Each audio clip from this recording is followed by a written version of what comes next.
Bonjour à toutes et à tous, j'espère que vous allez bien et soyez les bienvenus dans un nouvel épisode de la révision en ligne.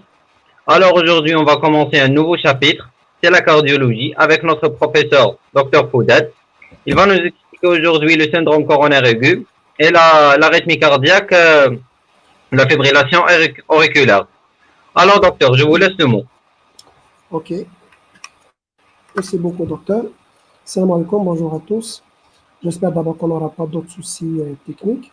Je tiens à remercier le Club Scientifique No pour l'organisation de ces séances de révision.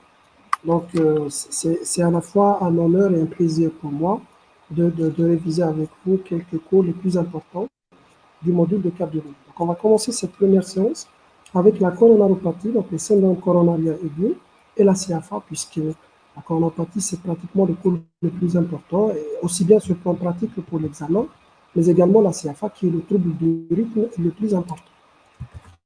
Donc, on va commencer par la coronaropathie et le syndrome coronarien aigu. La coronaropathie est due au dépôt du mauvais cholestérol. Essentiellement, c'est le mauvais cholestérol, c'est le LDL-cholestérol qui se dépose sur les artères. Alors, ce dépôt est pratiquement inévitable et on voit la constitution de stries lipidiques à un âge très jeune, à partir pratiquement de 10 à 20 ans, on aura tous des stries lipidiques. Ensuite, en fonction de la présence ou non de facteurs de risque cardiovasculaire, il y aura des évolutions vers la constitution de sténose ou de plaque d'athérosclérose. Alors, la plaque ou la sténose d'athérosclérose, elle est constituée par un noyau lipidique où il y a les lipides, il y a le cholestérol. Ce noyau est hautement thrombogène. Ça veut dire qu'il peut activer rapidement et facilement la coagulation. Heureusement que ce noyau est protégé par une chape fibreuse. Donc, c'est la chape fibreuse qui protège le contact direct du sang avec le noyau lipide. Mais une fois on a une rupture, une érosion ou une fissure de cette chape fibreuse, on parle d'une plaque compliquée et c'est le point de départ pratiquement de tous les syndromes coronariens aigus. Donc, le point de départ de pratiquement tous les syndromes coronariens aigus, c'est la rupture ou la fissuration ou l'érosion de la plaque. Ceci va entraîner un contact direct du noyau lipidique, les lipides, le noyau lipidique de la plaque qui est hautement thrombogène, il active la coagulation et on aura la constitution d'un thrombus. Donc le thrombus là, il existe sur la plaque ou sur la sténose, ce qui va entraîner une occlusion aiguë de façon brutale de l'artère coronaire. Cette occlusion peut être complète, totale et persistante. Il n'y a aucun passage, comme sur cette image-là, on voit le thrombus. Il va fermer complètement le passage du sang. C'est une occlusion totale et persistante de l'artère coronaire. Dans un autre cas, l'obstruction ou l'occlusion par le thrombus n'est pas complète. C'est un thrombus partiel, comme sur cette image en bas, où le thrombus n'est pas complètement obstructif. Donc, dans le premier cas, quand le thrombus est complètement obstructif, il va entraîner une nécrose transmurale. Une nécrose transmurale, c'est une nécrose de toute l'épaisseur de la paroi. Ça veut dire que depuis les couches sous-endocardiques, qui sont les couches les plus sensibles à l'ischémie, jusqu'aux couches sous-épicardiques, toute l'épaisseur de la paroi qui est vascularisée par l'artère est nécrosée. Donc c'est une nécrose transmurale. Et la nécrose transmurale, sur le plan électrique, va se traduire d'abord par un sus-décalage du segment ST, donc départé, ensuite l'apparition d'une onde Q de nécrose.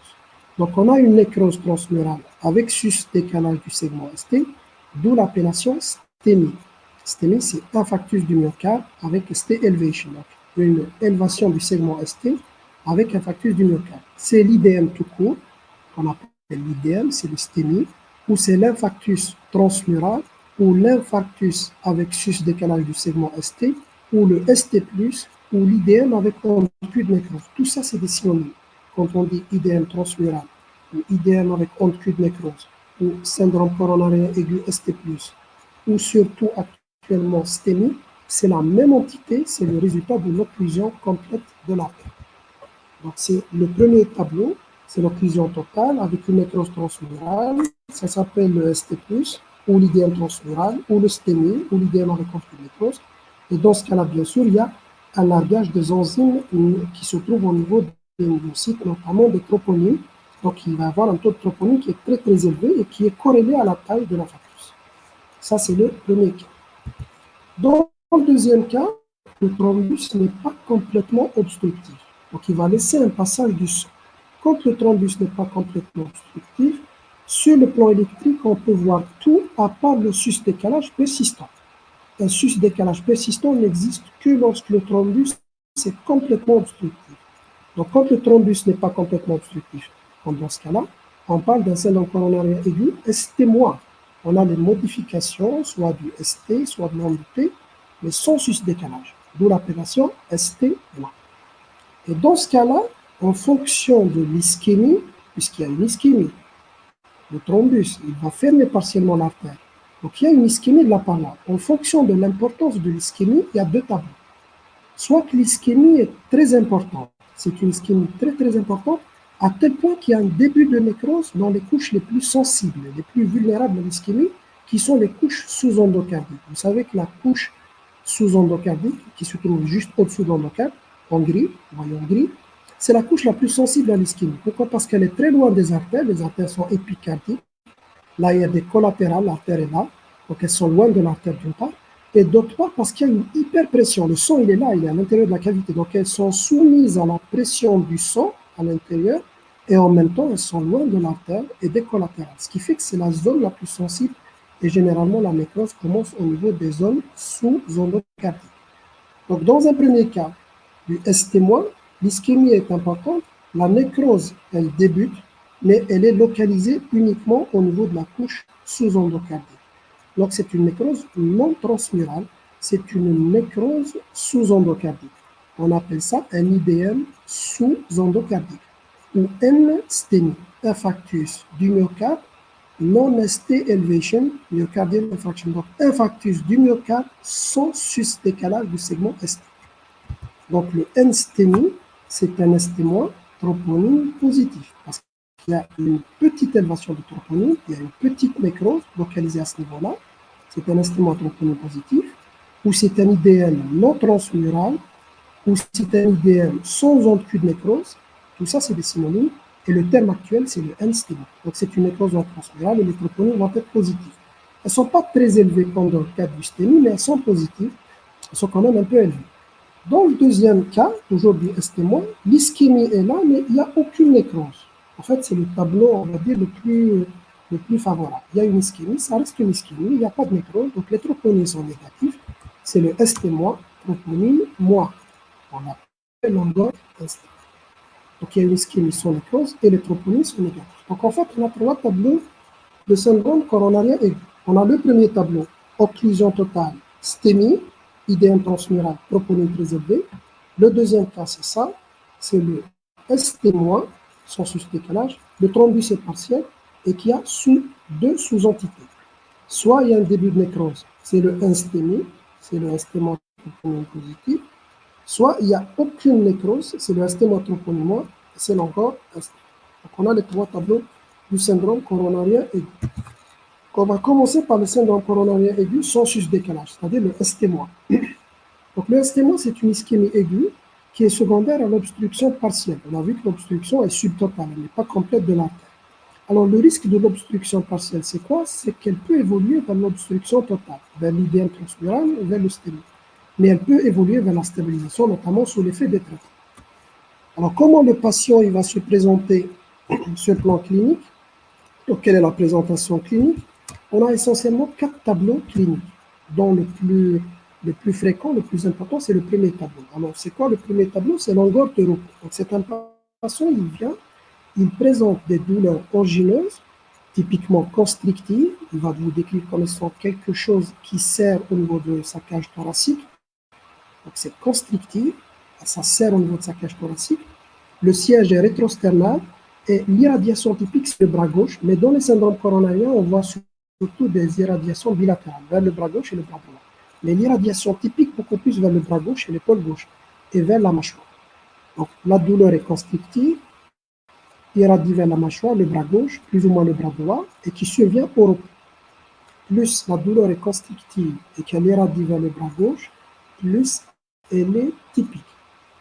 Le deuxième tableau, c'est l'engorge de novo. Alors c'est quoi l'engorge de novo? C'est un engorge d'effort d'emblée grave et sévère.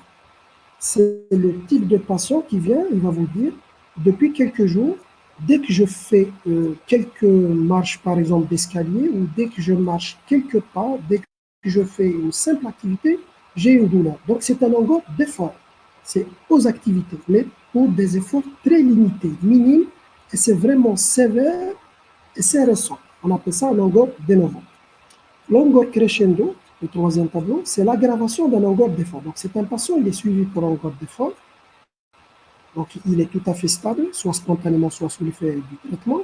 Et puis, on voit l'aggravation de son longueur. On va vous dire que depuis quelques jours ou quelques semaines, au lieu d'avoir une douleur après 300 ou 400 mètres, j'ai des douleurs qui apparaissent après 100 mètres ou 150 ou 200 mètres. Donc, il y a une aggravation de son longueur d'effort. On appelle ça un longueur crescendo.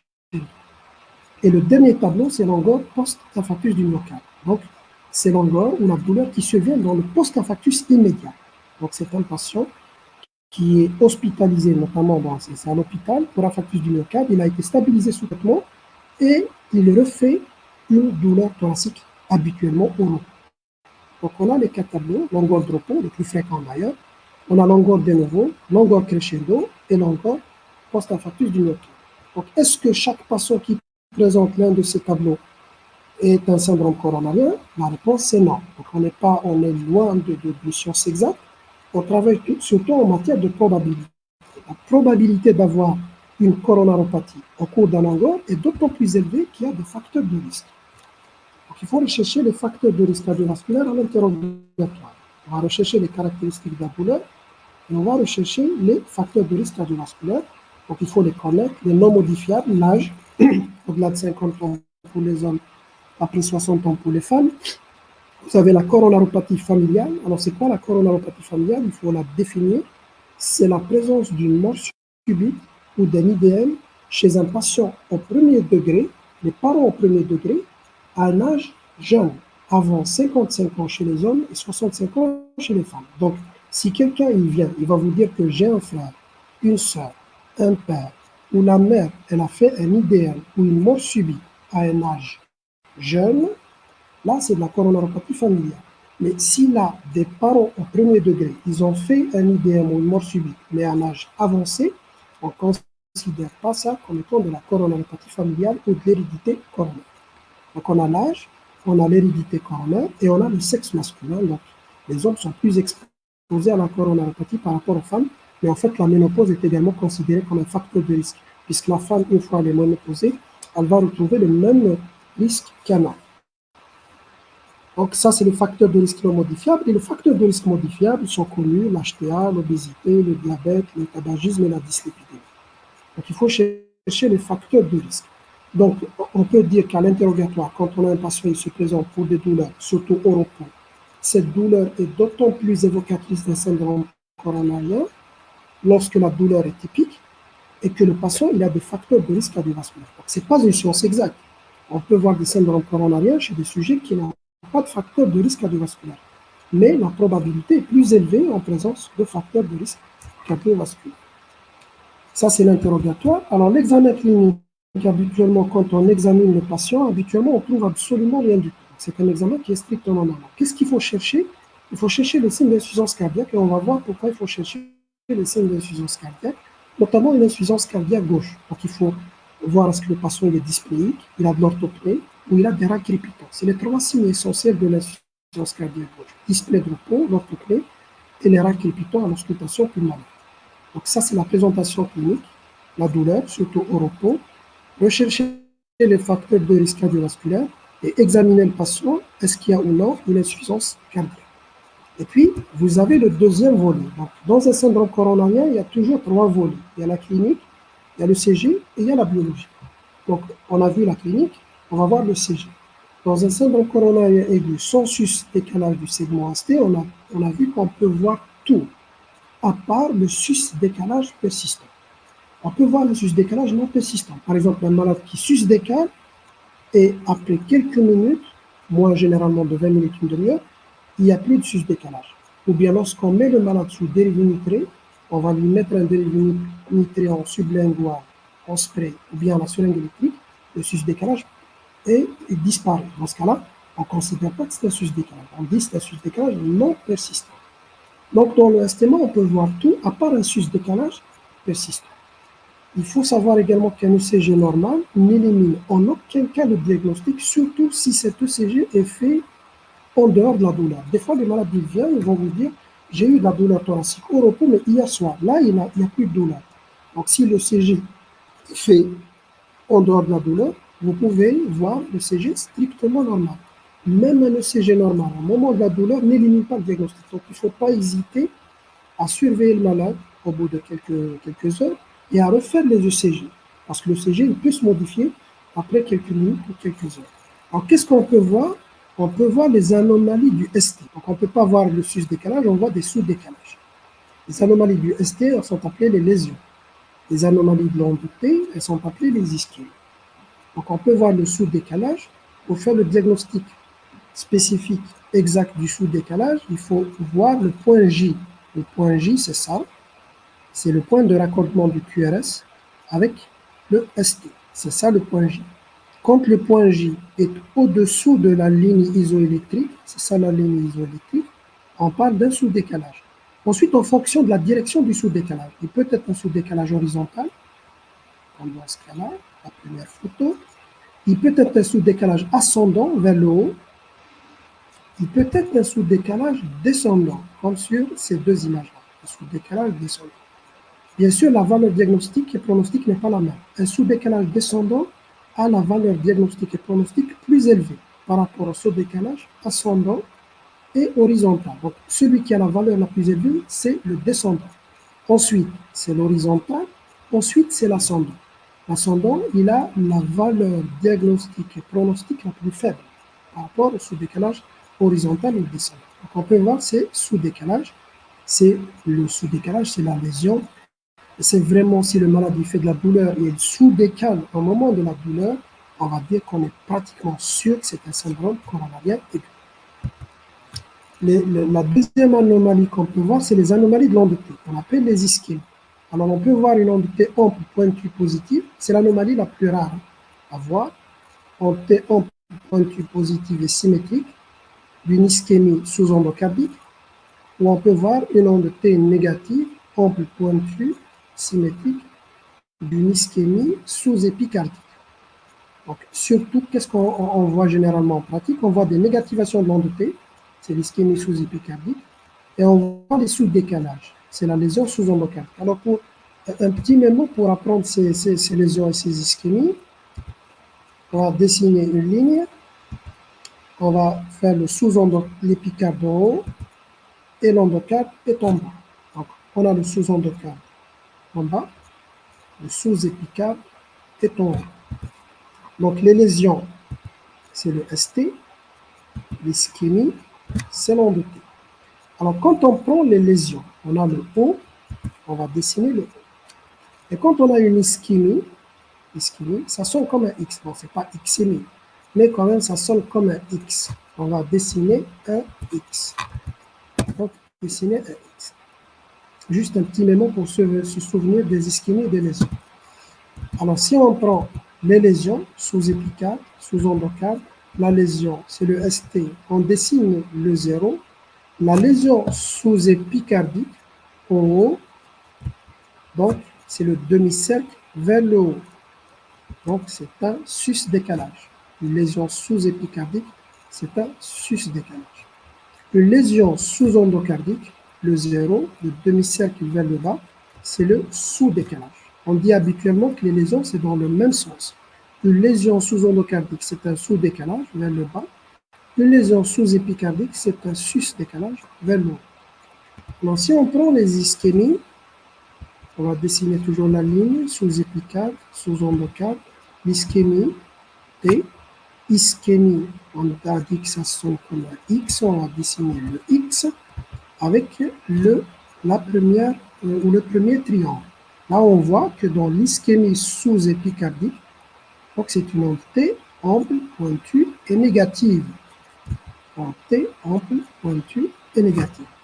Et dans l'ischémie sous-endocardique, le triangle est vers le haut, c'est une onde T ample, pointue et positive. Donc T ample, pointue et positive. Là, il faut absolument apprendre ça, parce que ça peut tomber dans l'examen, dans les cas cliniques ou dans les QCM. Donc, vous avez les lésions. Les lésions, c'est dans le même sens. Une lésion sous endocardique, c'est un sous-décalage. Une lésion sous-épicardique, c'est un sus-décalage. Donc, une lésion sous-épicardique n'existe que dans le stémie, c'est le sus-décalage. L'ischémie, une ischémie sous-endocardique, donc l'endocarde en bas, c'est le premier T en bas, c'est l'onde T pointue positive. Une ischémie sous-épicardique, c'est une onde T négative, ample, pointue et symétrique. Et puis, quand on dit qu'il y a une lésion ou une ischémie, il faut préciser le territoire. Il faut bien préciser le territoire. Alors, quels sont les territoires? Il faut bien connaître d'abord les électrodes. Vous savez, il y a des électrodes qu'on dépose au niveau de la cage thoracique. C'est les électrodes précordiales qui explorent le cœur dans le sens transversal, V1, V2, V3, V4, V5 et V6. Quand on voit V1, V2, V3, vous voyez, ça, elles sont en face de la paroi antéroseptale. Septum et l'antérieur. Donc c'est pour ça que l'antéroseptal, c'est V1, V2, V3. Quand on prend V3, V4, c'est en face de la pointe du cœur. Donc apical, c'est V3, V4. Et si je prends de V1 jusqu'à V4, c'est l'antérosepto-apical. Parce que ça explore la paroi antérieure, la paroi septale et la pointe. Quand je prends V5 et V6, c'est la paroi latérale basse. C'est le latéral et c'est le latéral bas. Si je prends les autres dérivations, c'est ce qu'on appelle les dérivations du plan frontal. Au plan D1, D2 et D3, c'est les dérivations bipolaires. AVR, AVL et AVF, c'est les dérivations unipolaires. Quand on prend D2, c'est plus 60. AVF plus 90, D3 plus 120. Les trois flèches, ces trois flèches, elles sont en regard de la paroi inférieure. Donc le territoire inférieur, c'est D2, D2, D3 et AVF, le territoire inférieur. Le D1 AVL, c'est le territoire latéral haut. V5, V6, c'est le latéral bas. L'AVL n'explore absolument rien du tout. L'AVL n'explore rien. Donc il faut connaître les territoires antéroseptal, V1, V2, V3, antérosepto-apical, V1, V4, latéral haut, latéral bas. Quand il est de V1 jusqu'à V6, plus D1 AVL, on appelle ça antérieur étendu. Et parfois, le territoire postérieur vers le dos, on va déposer des électrodes au niveau du dos, c'est V7, V8, V9, c'est le territoire postérieur ou le territoire basal. Donc ça, c'est les territoires qui peuvent exister. Donc, quand il y a par exemple un sous-décalage du ST en D2, D3, AVF, on va dire qu'il y a une lésion sous-endocardique en inférieur. S'il y a une onde T négative en V1, V2, V3, on va dire qu'il y a une ischémie sous-épicardique en antéroseptal. Voilà le premier exemple. On voit qu'il y a un sous-décalage du ST, c'est un sous-décalage descendant. Vous voyez dans la direction du ST, en V4, en V5, en V6, en V3, en V2, en AVL et en D. Donc, c'est antérieur étendu. Donc, on est de V1 à V6, D1 à VL. On est en antérieur étendu. Et c'est un sous-décalage, c'est dans le même sens. Donc, c'est une lésion sous-endocardique antérieure étendue. Deuxième ECG ou deuxième exemple, on voit une onde T négative en V1, en V2, en V3, en V4, en V5, mais également en D1 et en AVL. Donc, on est toujours dans le territoire antérieur étendu. V1, V6 et 1 AVL. Antérieur étendu, c'est une onde T négative, donc c'est une ischémie sous-épicardique. L'ischémie sous-épicardique antérieure étendue. Donc, on a vu la clinique, on a vu le CG. Donc, si vous avez un patient qui se présente pour douleur thoracique, surtout si elle est typique, surtout s'il a des facteurs de risque cardiovasculaire et qu'il a modifié son ECG, il a négativé l'onde T, ou bien il a sous-décalé, on est pratiquement sûr qu'il fait un syndrome coronarien aigu. Donc, il faut demander un bilan biologique. Pardon. Et on va demander le premier bilan le plus important, ce sont les troponymes. Pour faire la différence entre les deux tableaux, instémie et longueur instable. Donc, si les troponymes sont positifs, élevés, on est en présence d'un instémo, un troponyme positif, c'est l'instémie. Si les troponymes sont négatifs, normal, on est en présence d'un longueur instable. Il faut demander également d'autres bilans. Les plus importants, d'abord la formule. Alors, pourquoi on demande une formule? Pour avoir un taux d'hémoglobine et le taux de déplaqué. Parce qu'on va donner un traitement dans les syndromes coronariens, on va associer 3 médicaments antithrombotiques. qui peuvent faire saigner le malade. Donc, il faut avoir un taux d'hémoglobine, parce que le malade, il n'a pas déjà une anémie au départ. Il faut être prudent dans ce cas-là. Il faut avoir également un taux de plaquettes. Donc, parce que quand il y a une thrombopénie, c'est un facteur de risque hémorragique. Il faut demander un bilan rénal. C'est très important pour le choix de l'héparine. Donc, on va anticoaguler par l'héparine. On a deux types d'héparine et le choix se fait sur la base du bilan rénal et on va voir quels sont les deux choix. Il faut demander également une glycémie parce qu'il arrive des fois, voire même fréquemment, de découvrir un diabète au cours d'un syndrome coronarien. Donc, il faut demander une glycémie, voire même un bilan lipidique. C'est ça le bilan qu'il faut demander chez un patient qui se présente pour une suspicion de syndrome coronarien aigu. Alors, les troponines, comment on va les demander? Il faut savoir que les troponines, au cours d'un syndrome coronarien aigu, elles dessinent toujours une courbe. Ça veut dire que quand on fait deux dosages, on est soit dans la courbe ascendante, soit dans la courbe descendante. Quand on fait un premier dosage et un deuxième dosage après, on est soit dans une ascension, soit dans une franche diminution. Donc, comment on va les demander dans le syndrome coronarien? On va demander un premier dosage. Si le premier dosage est très élevé, ou bien il y a une différence significative, soit dans le sens d'une augmentation, ou bien d'une diminution, dans ce cas-là, on est sûr que c'est un stémie. On est sûr que c'est un stémie. Si on demande les troponines et qu'on va trouver le premier dosage négatif, avec un deuxième dosage qui est toujours négatif ou non significatif. Il n'y a pas vraiment de courbe, il n'y a pas d'ascension ou de diminution. C'est un taux stable ou négatif ou sans ascension, sans courbe. Dans ce cas-là, on considère que les troponines sont négatives. Il y a des cas où c'est vraiment douteux. On a un premier taux, par exemple, qui est positif, un deuxième taux qui augmente, mais pas de façon très franche. Dans ce cas-là, il ne faut pas hésiter à demander un troisième dosage de troponine, voire même à demander l'échocardiographie, parce que dans ce cas-là, c'est des cas qui sont douteux. Et on va dire l'intervalle entre le premier et le deuxième dosage, ça dépend du réactif. On a le réactif des troponines ultra sensibles, le protocole 0, 1 heure. On a le premier dosage à l'admission, deuxième dosage 1 heure après, si vous avez le réactif. C'est en fonction des réactifs du laboratoire. Alors, le réactif le plus disponible chez nous, c'est le protocole 0, 3 heures. Donc, on demande le premier dosage à l'admission, le deuxième dosage 3 heures après. Si vous trouvez que le premier dosage est très élevé, ou bien vous trouvez entre le premier et le deuxième dosage une courbe, une ascension, ou bien une diminution, vous êtes sûr que les troponines sont positives. Si vous trouvez le premier dosage est négatif et le deuxième négatif, ou bien vous trouvez le premier et le deuxième dosage sans différence, on considère que les troponines sont négatives. S'il y a un doute, on va demander un troisième dosage. Pourquoi on fait ça? Parce qu'il y a d'autres causes d'élévation des troponines. Donc, quand on a des troponines positives, ça ne veut pas dire obligatoirement qu'on est en présence d'un syndrome coronarien aigu.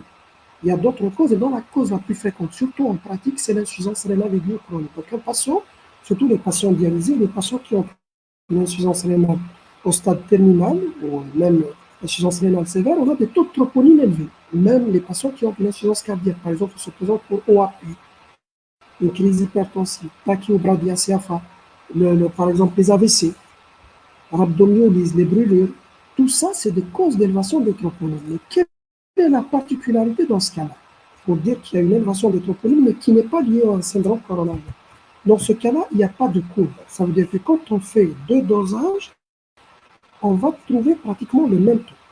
Exemple le plus fréquent, les patients qui viennent aux urgences, ils ont une insuffisance rénale sévère ou terminale au stade de dialyse.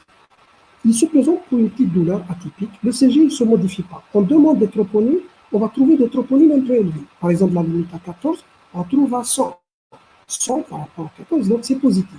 Qu'est-ce qu'on fait? On demande un deuxième dosage de troponine 3 heures après. Alors, 3 heures après, on trouve pratiquement le même taux. Au lieu de 100, on trouve par exemple 105, 95, 85. Donc, on trouve qu'il n'y a pas d'ascension ni de diminution. Donc, c'est un taux qui est stationnaire. Quand on trouve des taux de troponine un peu élevés, pas très élevés dans ce cas-là, un peu élevés, et que c'est stationnaire, il n'y a pas d'ascension ni de diminution entre le premier et le deuxième dosage, on va évoquer les autres causes. Alors, les autres causes les plus fréquentes, c'est surtout l'insuffisance rénale aiguë et chronique et l'insuffisance cardiaque. C'est les deux causes d'élévation des troponines sans qu'il y ait syndrome coronarien aigu. Donc, Pour résumer, ce plan pratique, pour retenir que les troponines sont élevées en faveur d'un syndrome coronarien, il faut avoir un taux très élevé et surtout, il faut avoir une courbe de dosage à 3 heures d'intervalle. Si vous utilisez le protocole 0,3 heures, entre les deux dosages, il y a une différence, soit ascension, soit diminution. Alors, est-ce qu'on va demander une échocardiographie? Alors, l'échocardiographie n'est pas indispensable. Quand on fait un interrogatoire, l'examen clinique, l'ECG, les troponines, on arrive dans la grande majorité des cas à dire qu'il y a un syndrome coronarien aigu ou non. Alors, dans quel cas on va demander l'écho? C'est dans deux cas. S'il y a un doute diagnostique, s'il y a un doute, donc le patient se présente pour douleur, le CG n'est pas vraiment modifié, les troponines, c'est pas vraiment positif, dans ce cas-là, on peut faire une échocardiographie. Et quand on trouve qu'il y a une paroi qui ne se contracte pas bien, il y a un trouble de la cinétique segmentaire, donc c'est un argument en faveur d'un syndrome coronarien. La deuxième indication, c'est quand il y a des signes d'insuffisance cardiaque, quand le patient il a une dyspnée, une orthopnée, des racrépitants, etc., ou des signes droits, les œdèmes, turgescence, dans ce cas-là, on va faire une échocardiographie pour évaluer la fonction ventriculaire gauche, voire même la fonction ventriculaire droite. Voilà les deux indications de l'échocardiographie. Alors, quelles sont les complications du syndrome coronarien sans sus-décalage? La première complication la plus grave et la complication redoutable, c'est l'évolution vers une occlusion complète de l'artère, donc vers le stylie, vers l'infarctus du myocarde transpirant, surtout si le malade n'est pas bien traité. L'évolution peut se faire également vers l'apparition d'une insuffisance cardiaque qui est très grave et de très mauvais pronostic. Et on a également le risque de mort subite. À n'importe quel moment, quand il y a une ischémie aiguë, il y a toujours le risque de mort subite. Bon, le risque de mort subite dans le ST- est moins élevé à la phase aiguë que dans le ST+, mais il y a toujours le risque de mort subite. Alors, quelle est la prise en charge dans le cadre des syndromes coronariens sans sus-décalage? La première chose qu'il faut faire, c'est hospitaliser le malade. Quand on est en présence d'un patient, il fait des douleurs, le CG se modifie. Dans ce cas-là, il faut hospitaliser le malade en unité de soins intensifs avec un monitoring en continu. Donc, il doit être scopé, on surveille en continu la fréquence cardiaque, la fréquence respiratoire, la saturation, etc., les constantes vitales. On va donner deux traitements anti-ischémiques. D'abord, on va donner des dérivés nitriques pour soulager la douleur. Si le malade a de la douleur ou de l'insuffisance cardiaque, c'est les deux indications des dérivés nitriques dans le syndrome coronarien aigu. Un patient qui souffre ou bien un patient qui est en insuffisance cardiaque. On va le donner à la seringue électrique, comme le lénitrale, à la seringue électrique, qui est malheureusement actuellement en rupture chez nous. Il est vraiment en rupture. Sinon, on va les donner par voie orale. Donc, c'est très efficace pour soulager la douleur. Donc, tant que le malade il a de la douleur ou bien de l'insuffisance cardiaque, on va mettre les dérivés nitriques. À partir du moment où le malade n'a plus de douleur, il n'y a plus d'insuffisance cardiaque, on arrête les dérivés nitriques. C'est un traitement qui est purement symptomatique. Le deuxième traitement anti-ischémique, c'est les bêta-bloquants. C'est un traitement à vie. Le but, c'est d'avoir une fréquence entre 50 et 60. Donc, il n'y a pas de dose cible. Il y a une fréquence cible qu'il faut atteindre, quelle que soit la dose, 50 à 60. Donc, les bêta-bloquants, c'est obligatoire. C'est un traitement à vie, sauf si le malade il a déjà une fréquence au repos entre 50 et 60. Donc, si le malade il a déjà au repos la fréquence qu'on veut, 50 à 60, on ne va pas mettre, bien sûr, les bêta-bloquants. Si le malade présente des contre-indications en bêta-bloquants, par exemple un asthme, on va les remplacer par un inhibiteur classique radical, disons comme le tildia. Donc on a les bêta-bloquants. Le but, c'est d'avoir la fréquence entre 50 et 60 au repos. On a un traitement anticoagulant et deux antiagrégants. Alors le traitement anticoagulant, il faut mettre de l'héparine. L'héparine, on a le choix entre l'HBPM, l'avantage c'est facile à utiliser, 2 injections ou une seule injection sous-cutanée, ou la chaîne 9, c'est à la seringue électrique. Alors, quand est-ce qu'on choisit l'HBPM ou la chaîne 9? Habituellement, on choisit l'HBPM, sauf si le malade il a une insuffisance rénale sévère. D'où l'intérêt du bilan rénal. Donc, si le malade il a une fonction rénale avec une clearance au-delà de 30, on va mettre les HBPM. S'il a une insuffisance rénale sévère, ou bien il est dialysé, on va mettre l'héparine non fractionnée. Alors, pendant quelle durée on va laisser l'héparine? Savoir que l'héparine, on le laisse jusqu'à la reperfusion ou la revascularisation. Donc, si le malade qui est hospitalisé pour un STEMA, il va bénéficier d'une angioplastie. À partir du moment où on a fait une angioplastie, donc l'artère est ouverte, on arrête l'héparine. Si le malade ne va pas bénéficier d'une angioplastie, on va se contenter du traitement médical. Dans ce cas-là, l'héparine, on la laisse jusqu'à la sortie de l'hôpital, habituellement 5 à 7 jours. Donc, à la sortie de l'hôpital, on ne va pas laisser le malade sous traitement anticoagulant, sauf s'il y a indication, par exemple, s'il est en CFA ou bien s'il y a un thrombus. Et sinon, on arrête le traitement anticoagulant à la sortie de l'hôpital. Et si le malade, au cours de l'hospitalisation, il bénéficie d'une angioplastie, on arrête directement l'héparine juste après la revascularisation par angioplastie. On va mettre 2 traitements anti-agrégants plaquettaires. D'abord, on va mettre l'aspirine. L'aspirine, on la met sous forme de dose de charge le premier jour, 250 à 300 mg habituellement par voie orale. Le relais, l'aspirine cardio, 100 mg par jour, et c'est un traitement à vie. C'est un traitement qu'il faut laisser à vie. On va associer un deuxième inhibiteur, un deuxième anti-agrégant, c'est l'inhibiteur P2Y12, ticagrelor, prasugrel ou clopidogrel. Le plus disponible chez nous, c'est le Plavix, c'est le clopidogrel. Alors le Plavix, on le donne en dose de charge. Même le prasugrel, le ticagrelor, le premier jour, c'est toujours une dose de charge. La dose de charge du Plavix, c'est 4 comprimés de 75 à 300 mg, suivi d'une dose d'entretien de 75 mg par jour. Donc on va laisser le deuxième anti-agrégant pendant une année. Si après une année, tout va bien, on arrête le deuxième anti-agrégant et on va laisser que l'aspirine à vie. Dans certains cas, on arrête l'aspirine et on va laisser le deuxième inhibiteur à vie. Dans quel cas? C'est quand il y a une allergie vraie à l'aspirine ou bien quand le patient il fait de l'hémorragie. Vous savez que l'aspirine, elle saigne plus que les inhibiteurs P2Y12. Donc, si le malade a un risque hémorragique élevé ou bien s'il fait un saignement, je préfère arrêter l'aspirine et laisser le Plavix parce que le Plavix, il va saigner moins le malade par rapport à l'aspirine. Donc, on va laisser un seul anti-agrégant à vie. Habituellement, c'est l'aspirine. Dans certains cas, c'est le clopidogrel. Et puis, il faut mettre une statine. Une statine, habituellement, on la met à forte dose dans le but d'avoir un LDL, cholestérol cible inférieur à 0,55. Et c'est un traitement qui est également à vie. La statine, c'est un traitement à vie, avec un anti-agrégant qui est à vie et le bêta-bloquant qui est à vie. Et on a un inhibiteur de l'enzyme de conversion, un IEC, qu'il faut également initier à petite dose, puis on augmente progressivement, et c'est un traitement également qui est à vie. Donc, qu'est-ce qu'on va laisser? C'est le traitement basique. B pour bêta-bloquant, A pour anti-agrégant, habituellement c'est l'aspirine ou bien le clopidogrel, S c'est la statine, I pour l'IEC, et le C c'est le contrôle des facteurs de risque cardiovasculaire. Donc ça c'est le traitement qu'on va laisser à vie. Souvenez toujours que les bêta-bloquants, c'est un traitement à vie dans le but d'avoir une fréquence entre 50 et 60. Donc si le malade il est déjà bradycarde, on ne va pas mettre le malade sous bêta-bloquant. Alors, la stratification du risque. Ensuite, est-ce qu'on va ou non faire une coronarographie avec une angioplastie? Parce qu'au départ, c'est un thrombus sur une sténose, sur une plaque. Donc, est-ce qu'on va faire ou non une angioplastie? Ça, c'est en fonction des risques, en fonction du risque d'évolution vers un sténose, vers une occlusion totale. Donc, on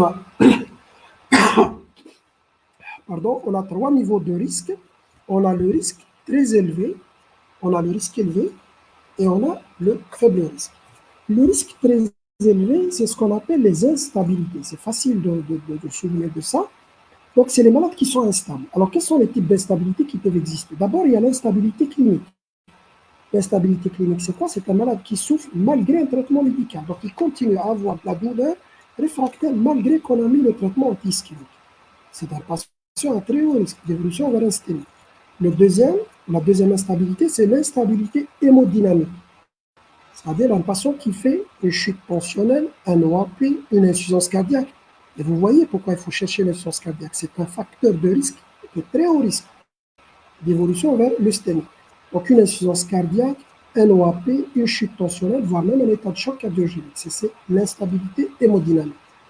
Le troisième type d'instabilité, c'est l'instabilité rythmique.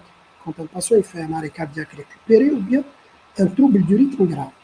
Et le quatrième type d'instabilité, c'est l'instabilité mécanique. Donc un patient qui fait des complications mécaniques, comme par exemple rupture du septum interventriculaire avec CIV ou rupture d'un pilier avec insuffisance mitrale.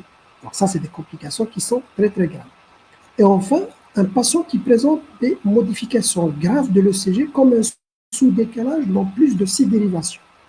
il sous-décale. ST, c'est une lésion dans plus de ces déviations. Donc ça, c'est les patients qui sont à très très haut risque. Instabilité hémodynamique, instabilité clinique, instabilité rythmique ou instabilité mécanique ou un sous-décalage diffus. Dans ce cas-là, qu'est-ce qu'il faut faire? En plus du traitement qu'on a vu, en plus du traitement médical, il faut faire une coronarographie et une angioplastie rapidement en moins de 2 heures. Parce qu'il y a un risque très important dans ce cas-là d'évolution vers le STEMI, vers une occlusion totale de l'artère.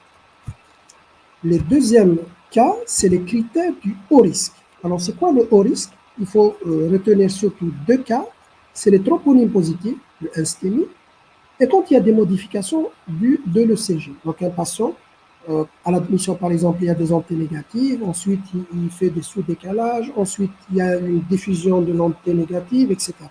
Ou bien un sus-décalage transitoire du segment ST. Donc, quand l'ECG se modifie au cours de l'hospitalisation, ou bien quand les troponines sont positives, dans ce cas-là, on est en présence d'un risque élevé. Ou bien quand on calcule un score, on peut calculer un score de risque qu'on appelle le score de Grace.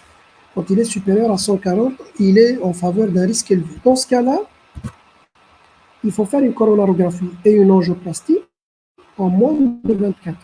Parce que le risque est élevé, mais on peut quand même attendre jusqu'à 24 heures. On a un délai jusqu'à 24 heures pour faire la coronarographie et l'angioplastie de l'artère coupable. Et on a le faible risque. Le faible risque, c'est quoi? C'est l'angor instable. C'est un patient qui a des troponines négatives. Il a un ECG strictement normal, donc aucun critère, un ECG qui ne se modifie pas, c'est pas un ECG strictement normal, pardon, mais un ECG qui ne se modifie pas. Il est stable sur le plan clinique, il a bien répondu au traitement. Il est stable sur le plan rythmique, il n'y a pas de trouble de rythme grave. Il est stable sur le plan hémodynamique, il n'y a pas d'insuffisance cardiaque. Il est stable sur le plan mécanique, il n'y a pas de complications mécaniques, il n'y a pas de CIV, il n'y a pas d'insuffisance mitral. Dans ce cas-là, c'est les faibles risques. Donc, c'est un patient qui est stable et qui a bien répondu au traitement avec des troponines négatives et un ECG qui se stabilise. Dans ce cas-là, qu'est-ce qu'il faut faire? Il faut maintenir que le traitement médical. Quand est-ce qu'on fait la coro? La coro est faite de façon sélective après un test d'ischémie. Donc, le malade il sort de l'hôpital sous traitement médical, on va le convoquer après, on va faire un test d'ischémie sous traitement. On va rechercher est-ce que le malade souffre sous traitement médical. Alors, quels sont les tests d'ischémie qu'on peut demander? Actuellement, le plus à la mode, on va dire, et le plus recommandé, c'est le coroscanner.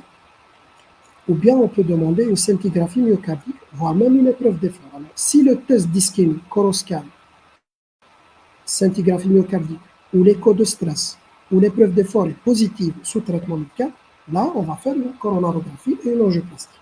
Sinon, si le test d'ischémie est négatif, on va laisser le traitement médical seul. Alors vous avez, je résume, le très haut risque, c'est les malades instables, clinique, hémodynamique, rythmique ou mécanique.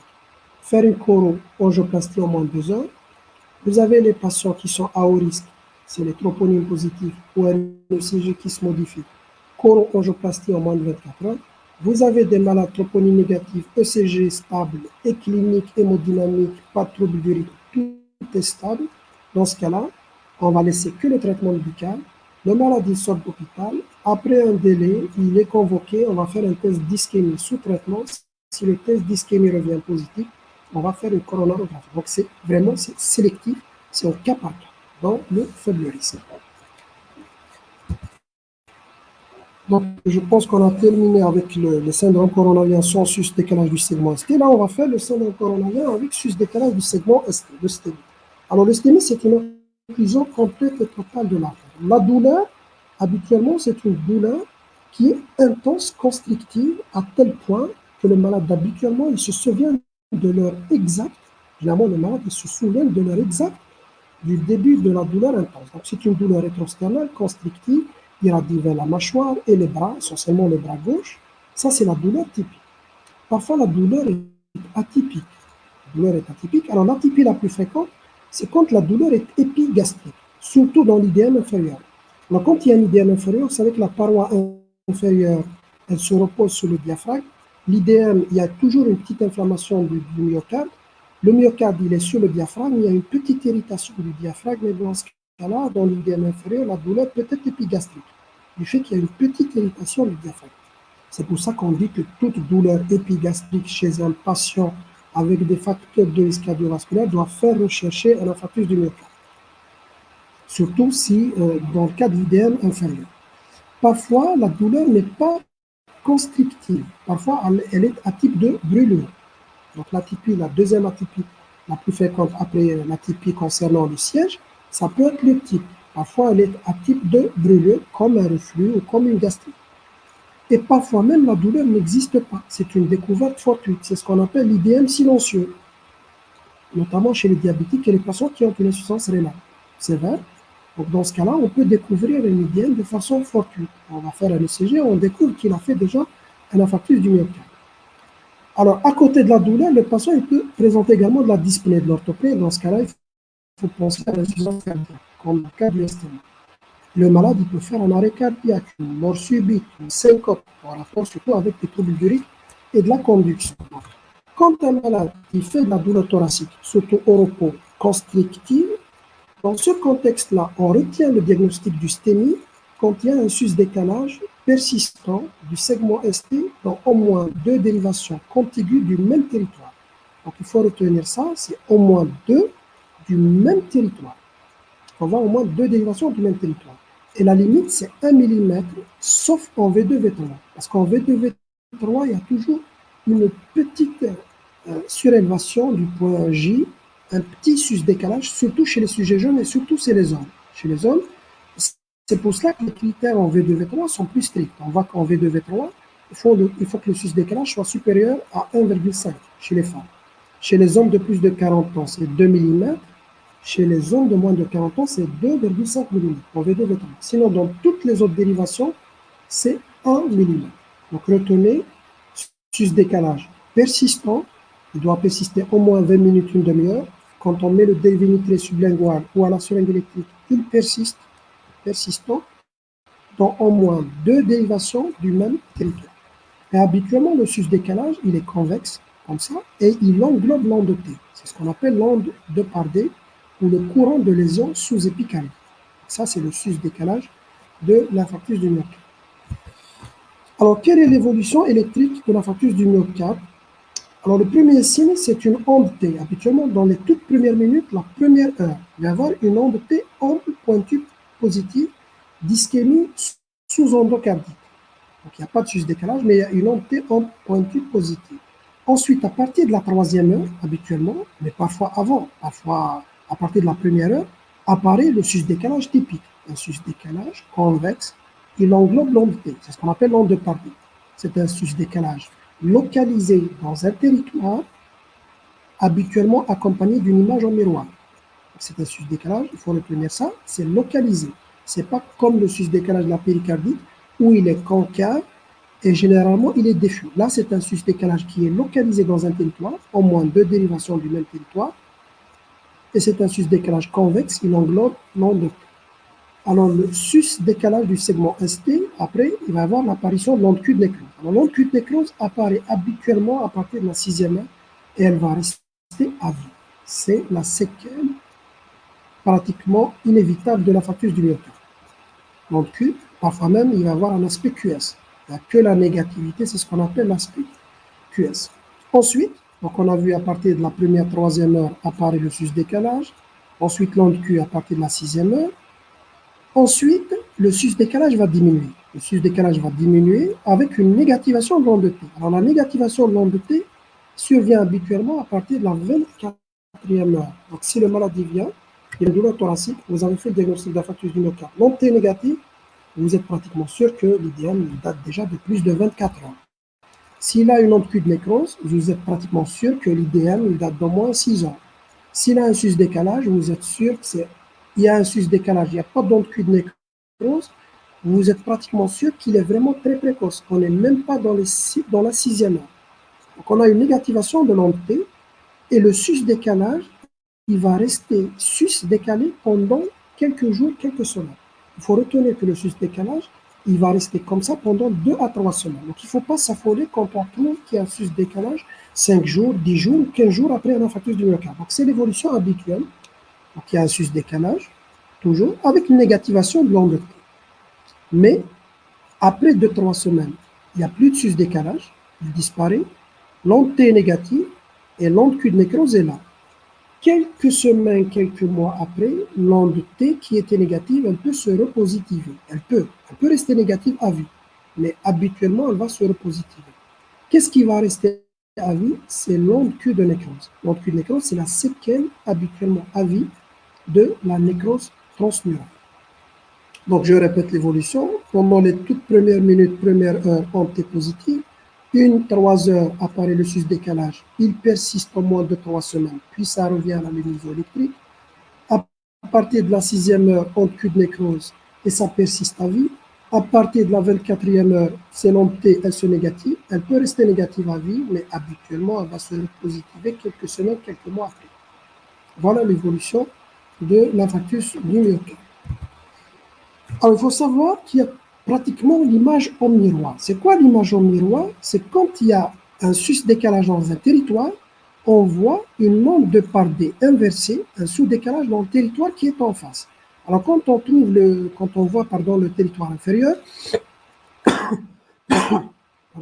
quand on voit le territoire inférieur, en face du territoire inférieur, on a le territoire antérieur ou antéroseptal ou latéral. Par contre, les maladies sus-décalées en inférieur, on peut voir un sous-décalage en antérieur, en antéroseptal ou en antérolatéral, ça dépend.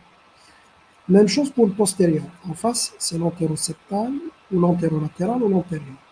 Même chose, si le maladie sus-décale en antérieur, on peut voir un sous-décalage en miroir dans le territoire en face, dans le territoire inférieur.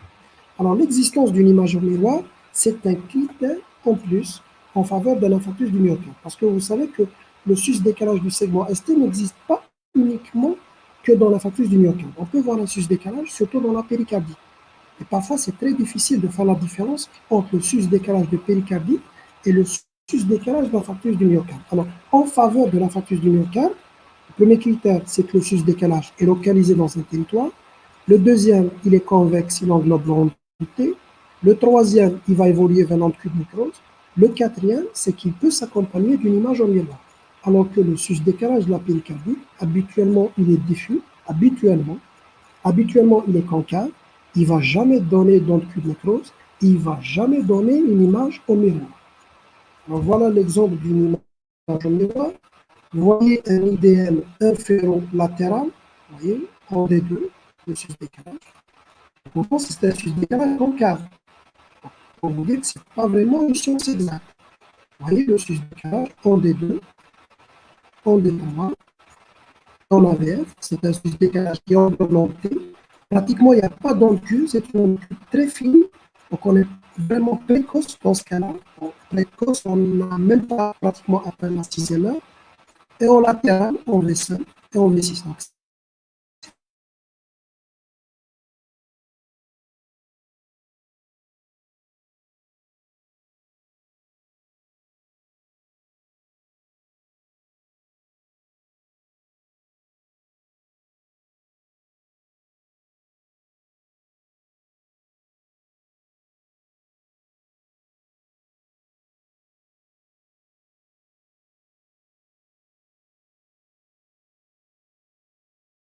deuxième cas, il n'y a pas d'image en miroir.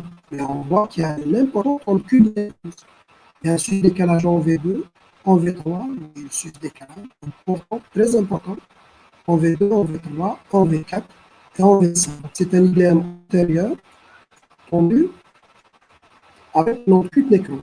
Donc là, on a pratiquement dépassé la 6e heure. Alors, on a fait le CG. On peut donc dater à peu près l'infarctus du myocarde avec le CG. On a vu qu'il y a un sus-décalage sans onde Q de nécrose jusqu'à la 6e heure. On peut à partir de la 6e heure habituellement. Onde T négative à partir de la 24e heure. S'il y a toujours un sus-décalage, ça veut dire qu'on n'est pas toujours dans les 2-3 premières semaines. Il n'y a plus de sus-décalage, on est sûr qu'il a dépassé les 2-3 semaines.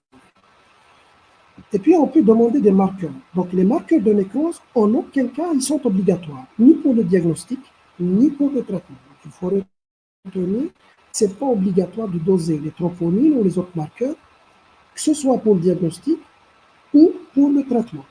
Donc, c'est uniquement un argument en plus. Uniquement un argument en plus. mais on peut dater et on peut avoir une idée avec les marqueurs de nécrose. Alors, quels sont les marqueurs de nécrose qui existent? On a un marqueur très précoce, c'est la myoglobine. Alors, la myoglobine, elle augmente à partir de la première, deuxième heure, mais elle disparaît rapidement. Au bout de 24 heures, elle disparaît, elle n'est pas sensible, elle n'est pas spécifique.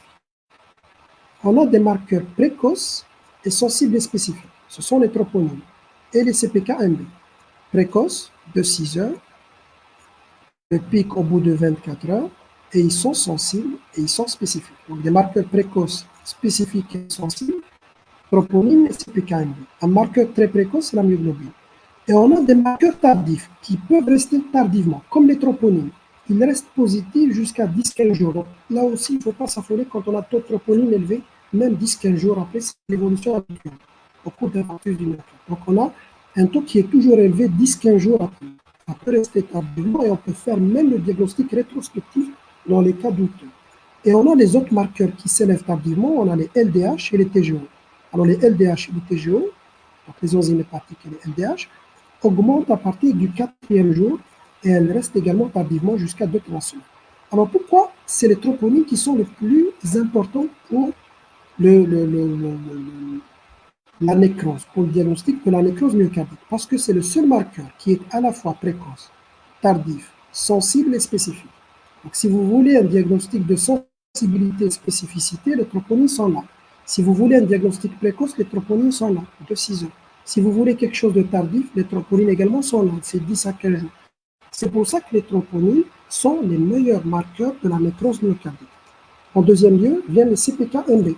Alors les CPK-MB, ils sont sensibles, spécifiques, ils sont précoces, mais ils ne sont pas tardifs. Ils disparaissent au bout de 2 jours. Ensuite, ça vient les enzymes hépatiques et les LDH qui sont des marqueurs tardifs.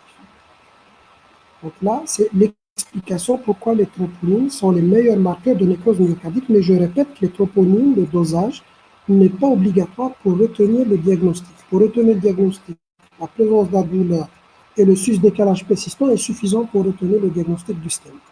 Et même pour le traitement de reperfusion, on va voir qu'il n'est pas obligatoire, il n'est pas du tout indispensable de doser les troponines. Quand on a un sus-décalage persistant du segment ST, c'est suffisant pour discuter un traitement de reperfusion. Alors, quel est le traitement? Donc, comme dans le ST-MOI, on va hospitaliser le malade en unité de soins, on va faire une voie d'abord, on va surveiller les constantes, ça c'est obligatoire. Et puis, on va discuter le traitement de reperfusion. Alors, dans quel cas on va reperfuser l'artère? Parce que dans ce cas-là, l'artère est complètement fermée. Ce n'est pas comme dans le cas du ST-MOI où l'artère n'est pas complètement fermée. Donc là, l'artère est complètement fermée. Alors, la revascularisation et l'ouverture de l'artère est indiquée dans 2 cas. Il y a 2 critères obligatoires pour discuter la reperfusion. Il faut qu'il y ait un sus-décalage persistant du segment ST. Donc, on ne discute jamais de traitement de reperfusion directement s'il n'y a pas de sus-décalage persistant du segment ST. Et il faut que le malade, il vient dans les 12 premières heures. Donc, par exemple, là, il est 19h30 pratiquement. Si la douleur à partir de 7h30 du matin, ou plus, on est dans les 12 premières heures, j'ai fait le diagnostic maintenant, il est dans les 12 heures, je discute le traitement de reperfusion, mais si l'infarctus date de plus de 12 heures, c'est au cas par cas. Donc, il y a 2 critères pour discuter la reperfusion. Un, le délai, il faut qu'il soit dans les 12 premières heures du début de la douleur. Et le deuxièmement, c'est le sus-décalage persistant du segment ST. Avec quoi on va reperfuser? On a 2 choix. On a l'angioplastie ou la fibrinolyse. Alors l'angioplastie, c'est on va donc mettre un stent, on va ouvrir complètement l'artère. Alors quel est l'avantage de l'angioplastie? Alors l'avantage de l'angioplastie, c'est que c'est un traitement qui va traiter toute la lésion. Il va traiter à la fois le thrombus et la sténose. Donc, il va traiter le thrombus, on va donc faire disparaître le thrombus et on va traiter la plaque. C'est ça l'avantage. Donc, elle est efficace à plus de 90% des cas. Donc, très efficace, on traite tout, mais l'inconvénient, c'est quoi? C'est qu'on va perdre du temps. Il y a toujours une perte du temps avec l'angioplastie. Il faut préparer la salle, on va piquer le malade, on va monter les guides, etc. Donc, on perd le temps, mais on gagne en matière d'efficacité et surtout, on va traiter tout. On traite le thrombus et on traite la plaque ou la sténose qui est le point de départ. Alors, la fibrinolyse, c'est quoi l'avantage, c'est quoi l'inconvénient? L'avantage, c'est qu'on ne perd pas de temps. C'est directement, on thrombolyse directement le malade. L'inconvénient, c'est quoi? C'est que d'abord, on ne traite que le thrombus. Quand on va lyser le malade, quand on va thromboliser le malade, on va faire disparaître que le thrombus, alors que la plaque ou la sténose, qui est le point de départ, elle est toujours là. Donc, la fibrinolyse ne traite que le thrombus, d'une part, et d'autre part, elle n'est efficace que dans 60% des cas. Toutes les études ont trouvé que la fibrinolyse n'est efficace que chez 6 patients sur 10. On n'est pas efficace comme l'angioplastie et on ne va pas traiter toute la lésion, mais l'avantage, c'est que c'est direct. On ne va pas perdre du temps. Alors, on peut thromboliser soit avec la streptokinase qui n'est plus utilisée ou l'urokinase parce qu'elles sont allergéniques.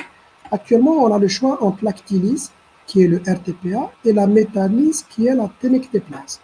Alors, c'est la même chose. Les études ont prouvé que c'est la même efficacité, même risque hémorragique, c'est exactement la même chose quand vous avez l'actylyse ou méthalyse. Alors, l'avantage de la méthalyse, c'est quoi? C'est l'injection IVD directe. Donc, c'est facile à utiliser, c'est une seule injection. On va retirer l'injection, elle est graduée en fonction du poids et on va injecter en fonction du poids. Donc, c'est en IVD. Alors que l'actylyse, les 2 flacons, on va les faire passer en 90 minutes à la seringue électrique. Donc, il faut quand même patienter 90 minutes le temps de la thrombolyse avec l'actylyse, alors que là, c'est une thrombolyse qui est directe en IVD. Mais sinon, l'efficacité et le risque hémorragique est le même. Donc, si vous avez les deux, moi, je préfère la méthalyse parce que c'est plus facile. Mais si vous n'avez que l'actylyse, c'est aussi efficace. C'est aussi efficace dans la fibrinolyse. Alors, avant de fibrinoliser le malade, il faut s'assurer qu'il n'y a pas de contre-indication à la fibrinolyse. Surtout les contre-indications absolues. Quand c'est relatif, c'est discutable. On discute au cas par cas dans ces cas-là.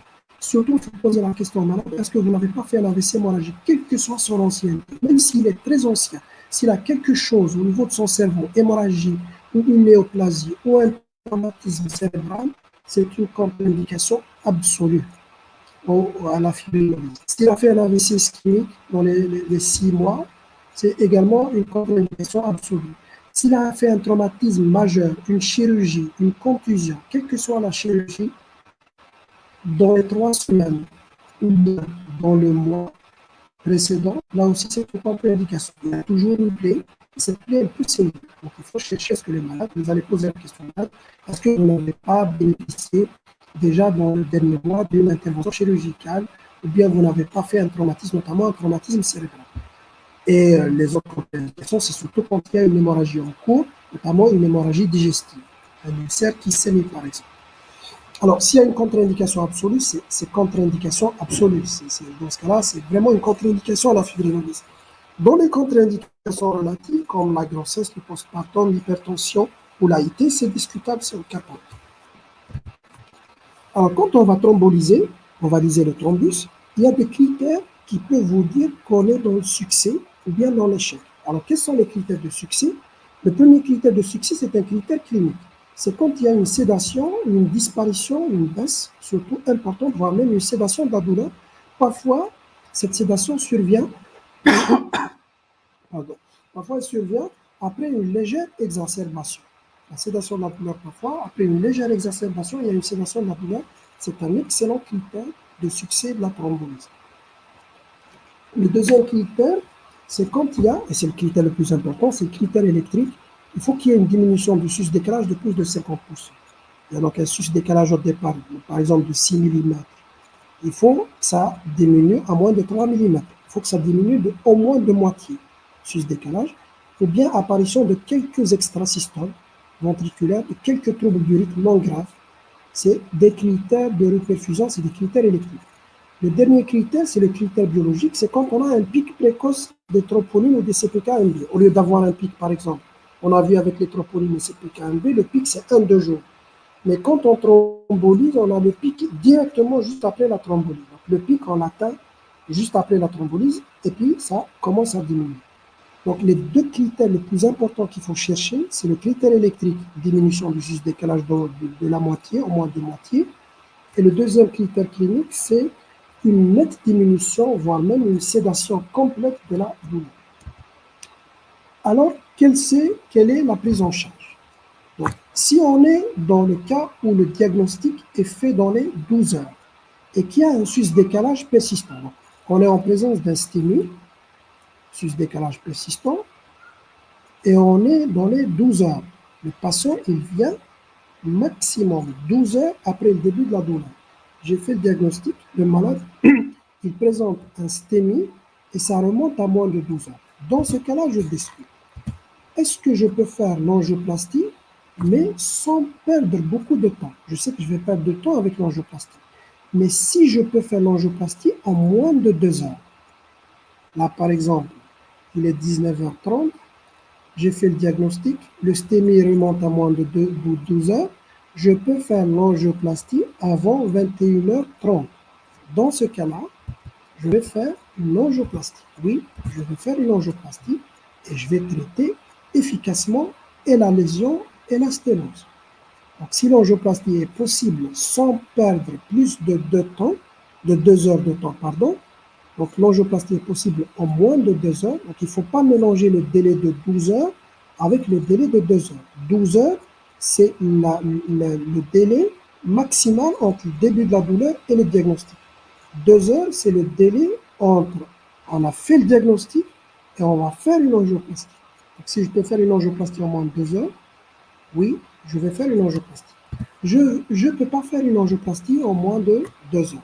Voire même, comme c'est le cas chez nous, malheureusement, tu ne peux même pas faire une angioplastie, quel que soit le délai. Donc, je ne peux pas faire une angioplastie. Dans ce cas-là, il faut rapidement thromboliser le malade. Parce que l'avantage majeur de la fibrinolyse, c'est que c'est immédiat. Je ne vais pas perdre du temps, d'où l'intérêt de la fibrinolyse ou de la thrombolyse, même préhospitalière par le SAMU. Donc, normalement, le SAMU, quand il fait le diagnostic, il élimine les contre-indications de la thrombolyse. On ne peut pas faire une angioplastie en moins de 2 heures. Directement, on va fibrinolyser le malade. Au moins, on va gagner du temps. Parce que plus on va reperfuser, plus on essaie de reperfuser précocement, plus on va gagner du muscle. Donc, on va fibrinolyser. Donc, si on a fait une angioplastie, on a traité le malade. L'affaire est réglée. Mais si on a fibrinolisé, si on a fibrinolisé le malade, l'affaire n'est pas réglée. S'il y a du succès de la fibrinolyse, donc succès de la fibrinolyse, ça veut dire quoi? Ça veut dire qu'on a visé le thrombus. Mais la plaque ou la sténose est toujours là. Donc le point de départ, la plaque ou la sténose qui s'est rompue avec un thrombus sur elle, la plaque est toujours là. La fibrinolyse va viser que le thrombus. Donc s'il y a un succès, dans ce cas-là, il faut traiter le reste de la lésion. Il faut traiter la plaque ou la sténose. Et dans ce cas-là, il faut faire une coronarographie et une angioplastie. Ça veut dire que ça en tourne et on revient à la coronarographie et l'angioplastie. Parce que seule la coronarographie et l'angioplastie peut traiter la plaque ou la sténose. Donc il faut faire une coronarographie et l'angioplastie en moins de 24 heures. Si on a un succès de la fibrinolyse. Si on a un échec de la fibrinolyse, ça veut dire qu'on n'a pas les critères de succès, ni cliniques, ni électriques, ni biologiques. Dans ce cas-là, c'est directement une angioplastie de sauvetage sans perdre du temps. Donc, si je résume la situation chez nous, où généralement l'angioplastie n'est pas possible, on discute la fibrinolyse. Le malade, il vient, il est dans les délais, c'est un STEMI, on est dans les 12 premières heures. Si j'ai l'avantage et le privilège d'être devant une salle de cathétérisme, je peux faire une angioplastie en moins de 2 heures. Je vais faire une angioplastie en moins de 2 heures. Si, et c'est vraiment le cas, pratiquement dans la grande majorité des cas, je ne peux pas faire une angioplastie en moins de 2 heures. Dans ce cas-là, je vais fibrinolyser le malade. Une fois que j'ai fibrinolisé le malade, s'il y a un échec, normalement le malade doit être acheminé directement en salle de cathétérisme pour faire une angioplastie de sauvetage. Mais s'il y a un succès, on peut quand même laisser un certain délai jusqu'à 24 heures pour réaliser la coronarographie pour traiter le reste de la lésion. Voilà pour ce qui est de l'algorithme de prise en charge. Et voilà donc l'algorithme en entier. Alors, est-ce que je peux faire quelque chose si le malade il vient après 12 heures? Si le malade il vient après 12 heures, il faut savoir qu'il n'y a aucune place à la fibrinolyse. Première chose qu'il faut retenir, il n'y a aucune place à la thrombolyse ou à la fibrinolyse si le malade il vient après 12 heures. Je peux faire une angioplastie. Seule l'angioplastie est discutable si le malade il vient après 12 heures. Dans quel cas je vais faire une angioplastie? C'est toujours les cas d'instabilité. C'est toujours les cas d'instabilité. Soit une instabilité clinique. Donc un malade qui vient après 12 heures, il fait l'infarctus du myocarde, il y a toujours des symptômes. il y a toujours de la douleur malgré le traitement médical, ou une instabilité hémodynamique, ou une instabilité rythmique. Vous voyez, ça, c'est l'algorithme des recommandations. Donc, si le maladie vient après 12 heures, je ne thrombolise pas, je peux faire une angioplastie, quel que soit d'ailleurs le délai après 12 heures. Si le maladie fait toujours de la douleur, ou si le maladie fait des troubles du rythme grave, ou si le malade est instable sur plan hémodynamique, chute tensionnelle, OAP, insuffisance cardiaque, état de choc cardiogénique, etc. Mais sinon, si le malade est complètement asymptomatique et est stable, il ne faut pas faire une angioplastie après 12 heures parce qu'on sait que si le malade va, tout va bien, ça veut dire que le muscle est vraiment nécrosé, le muscle est mort. Quand le malade il a des symptômes, il est instable, il y a des troubles de rythme, ça veut dire qu'il y a toujours une certaine viabilité dans le muscle. C'est pour ça qu'on peut espérer récupérer quelque chose. Mais si tout va bien, complètement asymptomatique, sans trouble du rythme, sans trouble hémodynamique, ça veut dire que le muscle est complètement nécrosé. Et dans ce cas-là, on va se contenter que du traitement médical. Alors, le reste du traitement, c'est pratiquement exactement la même chose que dans le STMA. Donc, on va mettre de l'aspirine, dose de charge, dose d'entretien, un deuxième antiagrégant comme le clopidogrel, toujours dose de charge, dose d'entretien, pendant une année. Puis, on arrête le clopidogrel, on maintient l'aspirine. L'héparine, la même chose, soit HNS, soit HBPM, en fonction de la fonction rénale. Et on va laisser l'héparine, la même chose, si le malade bénéficie d'une angioplastie. Juste après l'angioplastie, on arrête l'héparine. Si le malade ne va pas bénéficier d'une angioplastie, on va la laisser pendant la durée d'hospitalisation avec un maximum de 7 jours. Donc, un maximum 5 à 7 jours d'héparinothérapie si le malade ne va pas bénéficier d'une angioplastie. Parfois, la douleur est très intense, on peut même utiliser jusqu'à la morphine. Toujours 2 antiischémiques, dérivés nitrés, on a vu les indications, la douleur et l'insuffisance cardiaque. Donc, le malade a de la douleur ou de l'insuffisance cardiaque, on les laisse, sinon on les arrête. Bêta-bloquants dans le but d'avoir une fréquence entre 50 et 60. Donc, on ne va pas les donner si la fréquence est déjà entre 50 et 60. S'il y a des contre-indications, on les remplace par un inhibiteur calcique bradykardisant. On va donner également un IEC et on va donner une statine à forte dose. Alors, l'ordonnance de sortie est la même. Donc, les bêta-bloquants basiques, antiagrégants, aspirine, clopidogrel, association pendant une année. Après une année, on arrête le clopidogrel, on maintient l'aspirine. Comme je l'ai dit, parfois, on arrête l'aspirine et on maintient le clopidogrel. Quand il y a une hémorragie, un risque hémorragique, etc., on préfère garder le clopidogrel qui saigne moins que l'aspirine. On maintient la statine à vie. Le but d'avoir un LDL cholestérol inférieur à 0,55, c'est la nouvelle cible dans les recommandations. NIEC, par exemple, on commence par le triathète, par exemple, on commence par petite dose et on augmente jusqu'à la dose cible. Chaque molécule, elle a sa dose cible. Et le C pour le contrôle des facteurs de risque cardiovasculaire. Bêta-bloquants, antiagrégants, statine, IEC et contrôle des facteurs de risque cardiovasculaire. Alors, quelles sont les complications de l'infarctus du myocarde? Alors, la première complication, c'est la mort subite, complication redoutable. Avant l'arrivée de l'hôpital, c'est l'une des principales causes de mort subite, voire même à l'hôpital, généralement par des troubles du rythme graves. La première chose qu'il faut savoir, c'est que ces troubles du rythme précoce, qui surviennent précocement pendant le premier et deuxième jour, ne sont pas corrélés à la taille de l'infarctus du myocarde. Donc, il ne faut jamais dire au patient ou à sa famille que vous avez un IDM vraiment de taille limitée, c'est postérieur, c'est inférieur, c'est latéral, tout va bien. Non. Pendant la phase aiguë initiale, il y a toujours des troubles du rythme, il y a toujours un risque de trouble du rythme. Et ce risque est indépendant de la taille. Donc, même un IDM très limité peut entraîner une mort subite et un trouble du rythme, indépendamment de la taille. Contrairement aux troubles du rythme tardif. Les troubles du rythme qui surviennent tardivement, après 7-10 jours, là, ils sont liés à la taille de l'infarctus du myocarde. Mais les troubles du rythme qui surviennent vraiment précocement le premier et deuxième jour ne sont pas liés à la taille de l'infarctus du myocarde. Alors, la prévention, bien sûr, il faut traiter rapidement, il faut acheminer rapidement les malades. Et le traitement curatif, le seul traitement curatif quand on a un trouble du rythme grave, c'est le choc électrique externe, notamment en cas de fibrillation ou de tachycardie ventriculaire. Et tout malade qui a fait une mort subite, trouble du rythme, qui a été récupéré, le traitement préventif par la suite, surtout s'il a fait un trouble du rythme tardivement, c'est l'implantation d'un défibrillateur pour prévenir les récidives. Parce que le risque principal des troubles du rythme avec mort subite récupérée, c'est les récidives. Donc, c'est le défibrillateur qu'on va implanter comme un pacemaker. Et quand il détecte un trouble du rythme grave, il va délivrer un choc électrique interne. Voilà donc pour les morts subites, retenez surtout le fait que les morts subites précoces, les troubles du rythme précoces graves, ne sont pas corrélés à la taille de l'IDM, contrairement aux troubles du rythme tardif. Alors, la deuxième complication également très fréquente, c'est l'insuffisance cardiaque. Donc, le malade, il fait en plus de la douleur, de la dyspnée, l'orthopnée, les crépitants, parfois une insuffisance cardiaque globale avec turgescence, reflux, etc. Alors, pourquoi le malade fait de l'insuffisance cardiaque? Parce qu'il a une zone qui ne se contracte pas. Il a une zone qui ne se contracte pas, elle n'est pas bien vascularisée, elle est nécrosée. Et dans ce cas-là, quand elle ne se contracte pas, la force contractile diminue et le volume d'éjection diminue, le débit cardiaque diminue, et les pressions donc, qui restent dans le ventricule, le volume télédiastolique augmente, et quand la pression dans le ventricule augmente, elle va augmenter au niveau de l'oreillette, en arrière, puis au niveau de l'artère pulmonaire, et ça va donner de la dyspnée, de l'orthopnée, de l'œdème, etc.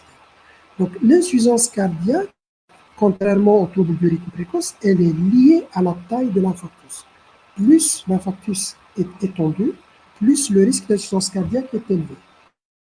Donc, un IDM inférieur de taille très limitée ou basale donne rarement une insuffisance cardiaque, contrairement à l'IDM antérieur étendu, par exemple. Alors, on a une classification de l'insuffisance cardiaque, c'est la classification Killip.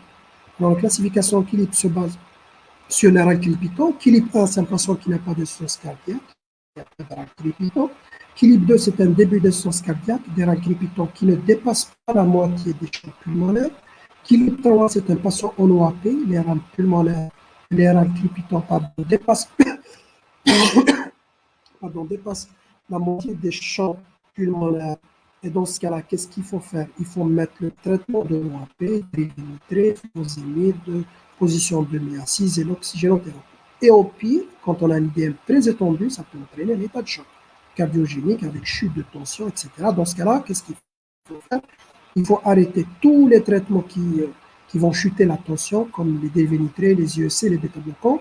On va mettre des inotropositifs et un remplissage, en attendant le vrai traitement qui est la revascularisation dans ce cas-là. On a vu que le patient, quand il présente une instabilité hémodynamique, quel que soit le délai, il faut le revasculariser. Donc, les patients qui présentent une insuffisance cardiaque.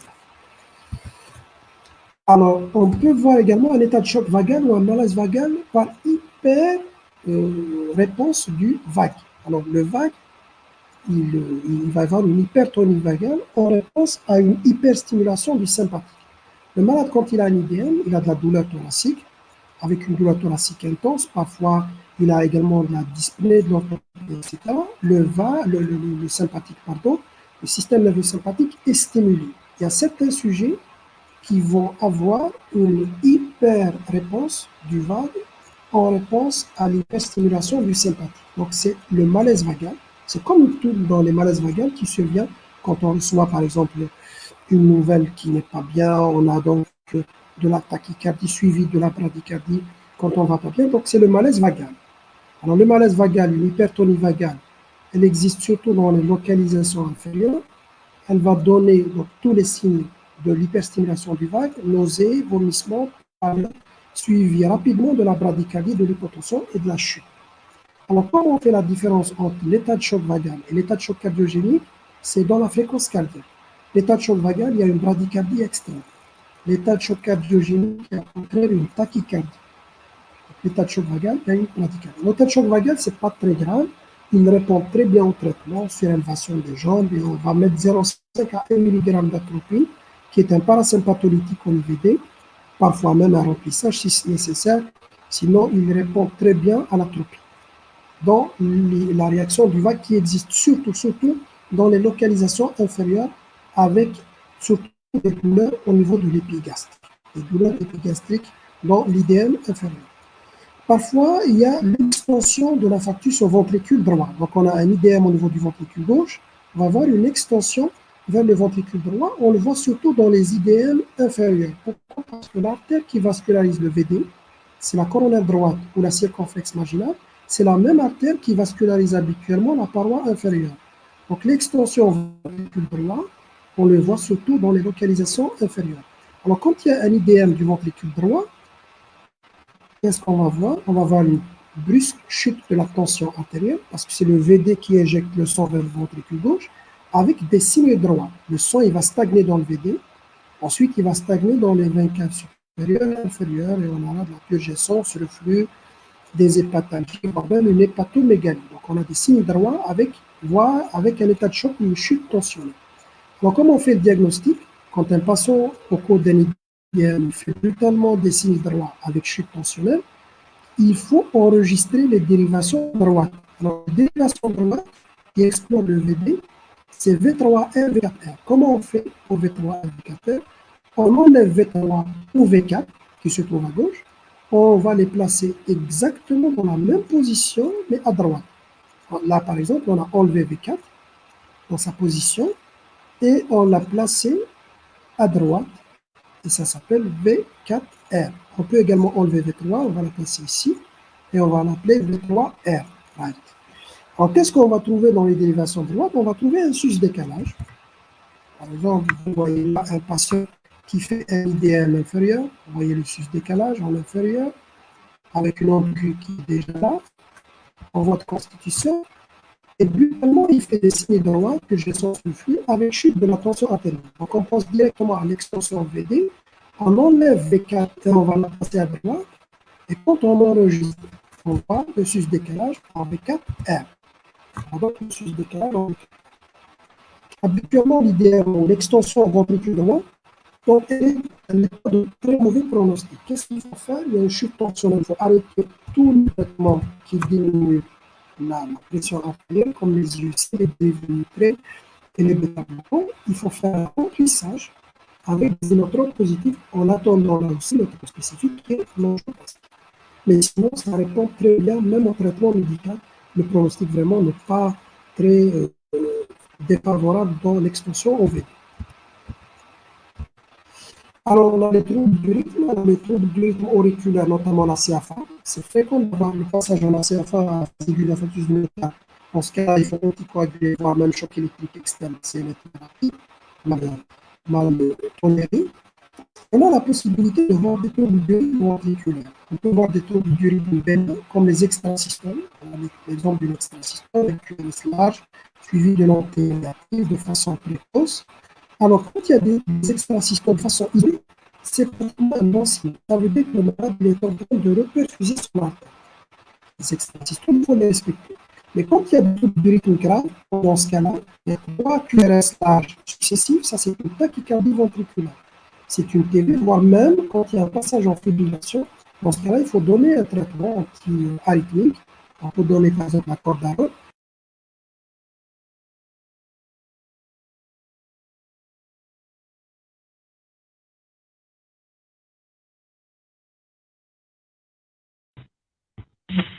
On s'excuse l'équipe, il y a un problème technique. Malheureusement, on va continuer ce cours la prochaine fois. Merci à toutes et à tous et à la prochaine.